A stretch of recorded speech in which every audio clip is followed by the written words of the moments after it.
गैर कानूनी तामीरात के मामले में सोनू सूद को झटका लगा है। बॉम्बे हाईकोर्ट ने बीएमसी के नोटिस के खिलाफ सोनू सूद की अर्जी को मुस्तरद कर दिया है। सोनू सूद ने नोटिस अदालत देते हुए अदालत में चैलेंज किया था। बीएमसी ने सोनू सूद पर जुहू में वाक़ 6 मंजिला रिहायशी इमारत को तिजारती कॉम्प्लेक्स में बदलने का उन पर इल्जाम लगाया गया था। पुलिस ने दावा किया है कि जुहू में वाक़ 6 मंजिला रिहायशगाह को तिजारती इमारत में तब्दील करके उससे फायदा उठाना चाहते थे। प्रशांत हमारे साथ जुड़ चुके हैं। प्रशांत, इस फैसले पर सभी की निगाहें टिकी हुई थी, अब बड़ा झटका सोनू सूद को।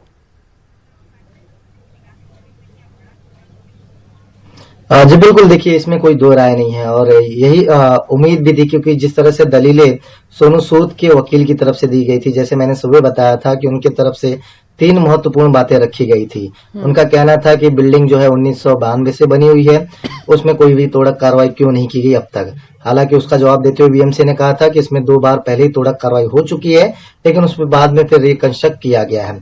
फिर उसके बाद वो कहते हैं कि 2018 में हमने बीएमसी से लाइसेंस की मांग की थी। बीएमसी ने उसका जवाब दिया था कि भैया ये कोस्टल जोन में आता है, आपको पहले कोस्टल अथॉरिटी से परमिशन लेनी होगी। फिर उसके बाद ये कहते हैं कि हमने वहां पर कौन से ढांचे इनलीगल बनाए हैं, बीएमसी ने इसका नोटिस हमें स्पष्टीकरण तौर पे नहीं दिया।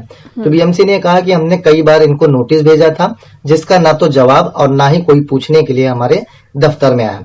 तो इन सारी दोनों पक्षों की जो दलीलें हैं वो 13 जनवरी को ही खत्म हो चुकी थी। आज सिर्फ अदालत को अपना फैसला सुनाना था और अदालत ने अपना फैसला स्पष्ट कर दिया कि सोनू सूद ने हाईकोर्ट का दरवाजा अपनी याचिका में ये कहते हुए खटखटाया था कि उनके बिल्डिंग पर तोड़क कार्रवाई यानी बीएमसी कोई ना करे। लेकिन अब उनकी याचिका खारिज हो चुकी है, यानी बीएमसी अब अपने हिसाब से, अपने प्लान के हिसाब से वो उस पर कार्रवाई कर सकते हैं। अब देखने वाली बात होगी कि बीएमसी किस हिसाब से और उनका प्लान ऑफ एक्शन क्या होगा। तोड़क कार्रवाई अगर करनी है तो कब करनी होगी, कैसे करनी होगी, बीएमसी अपने हिसाब से तय करेगा।